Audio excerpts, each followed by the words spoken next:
nous revenons à Hadithat al-Fil, l'événement de l'Fil, l'événement de l'éléphant, comme nous le nommons. Abraha, donc ce roi chrétien qui était établi à Sana'a, au Yémen, il s'est rendu compte que certains Arabes, donc des Arabes encore une fois du sud de l'Arabie, ces Arabes qui sont autochtones, certains Arabes, qu'est-ce qu'ils faisaient? Ils avaient pour habitude régulièrement eh bien, de se rendre à la Kaaba, de yaqsidoun al-Kaaba. Ils se rendaient en voyage en ayant comme intention d'aller à la Kaaba, à la Mecque.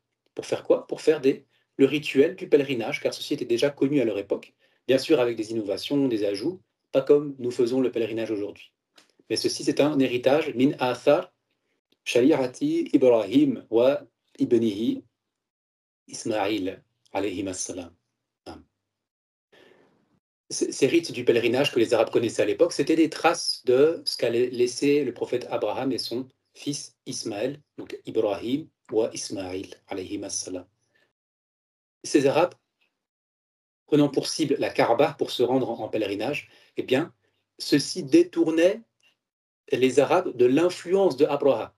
Abraha, lui, avait besoin, donc encore une fois, cet homme chrétien établi au Yémen, son influence avait besoin d'être de sorte à tenir en joue les Arabes. Ça veut dire économiquement, rien n'est censé distraire la société et la gouvernance qu'essayait d'établir Abraha là-bas au Yémen. Mais si quelque chose distrayait les Arabes, c'était le fait de se rendre à la Mecque pour faire quelque chose de plus important que de rester ici. Donc il s'est dit, mais qu'est-ce qui se passe? Comment ça se fait que quelque chose de plus important que mon territoire existe, tout simplement, aussi vulgairement que ça? Eh bien, Abraha s'est mis comme objectif de se rendre avec ses éléphants à la Mecque pour anéantir la Kaaba.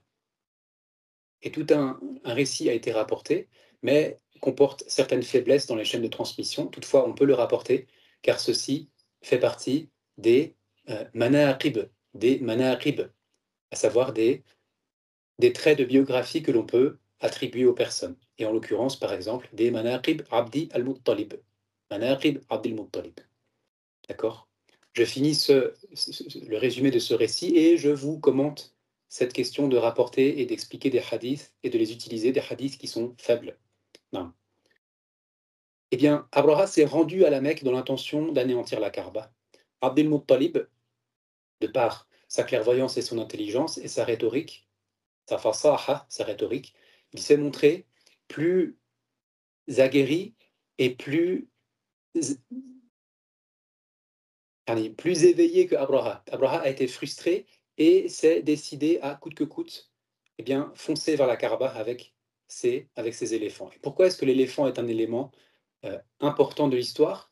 Eh bien, parce qu'il est rapporté notamment que un éléphant de parmi les troupes de Abraha avait reçu l'ordre, donc certains ont dit que c'est l'éléphant de Abraha lui-même, et d'autres ont dit que c'est pas le sien, c'est un autre éléphant. Un éléphant avait reçu l'ordre de foncer vers la Kaaba, de charger vers la Kaaba, qui à l'époque, eh bien, on sait bien, c'était juste des constructions rudimentaires, autour eh bien, d'une grande place, au centre de laquelle se trouvait une construction. C'est pas comme aujourd'hui la Kaaba que nous connaissons, mais la Kaaba était existante à cet emplacement-là. Il suffisait qu'un éléphant passe, se ferait un passage et qu'il fonce sur la Kaaba pour la démolir, et ceci n'était pas une mince affaire. Cet éléphant avait reçu pour ordre de charger vers la Kaaba et il désobéissait à chaque fois. Il s'asseyait, d'accord? On lui disait d'aller droit devant la Kaaba, alors il s'asseyait et il se stoppait. Puis, pour essayer de le remettre en route, on lui disait, bon, lève-toi et pars vers le côté gauche. Alors il se levait et allait vers le côté gauche, mais à toute allure. Alors on lui disait, arrête, arrête, va vers la Kaaba. Donc il s'arrête, mais il s'assied. Ensuite, on lui dit, alors vas-y, va vers la droite, on va essayer de te faire passer par un autre endroit. En lui disant cela, l'éléphant fonce vers la droite, à toute allure vers la droite. Même chose, on lui dit de s'arrêter. Il s'arrête, on lui dit, va vers la Kaaba, il s'assied, il ne va pas vers la Kaaba. Et on lui dit, pour essayer, alors va vers l'arrière, pour essayer de voilà, le dégourdir. Alors il fonce vers l'arrière, et à chaque fois, il n'obéissait pas lorsque l'ordre lui était donné d'aller vers la Kaaba, jusqu'à ce que s'envenime la situation, et que Allah subhanahu wa ta'ala punisse cette armée en leur envoyant eh bien, des oiseaux qui leur ont lâché des morceaux d'argile sur eux. Qu'Allah nous accorde une bonne fin. Wa sallallahu wa barika ala sayyidina maulana rasulillah. Wa akhiru da'wana alhamdulillahi rabbil alamin. Qu'Allah nous honore et nous préserve et nous facilite l'accès à la religion. Est-ce que vous avez des questions sur ce qu'on a dit ce soir?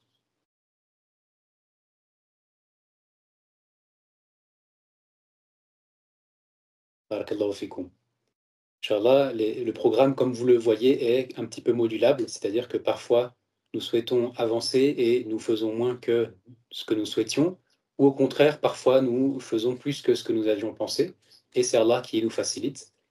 Si vous avez la moindre question entre-temps, nous pourrons essayer d'y répondre, Inch'Allah, et sinon, nous nous retrouverons à la fois au cours prochain, si Allah nous facilite et nous donne vie. Je vous proposerai aussi des questions sur le groupe pour nous aider à réviser.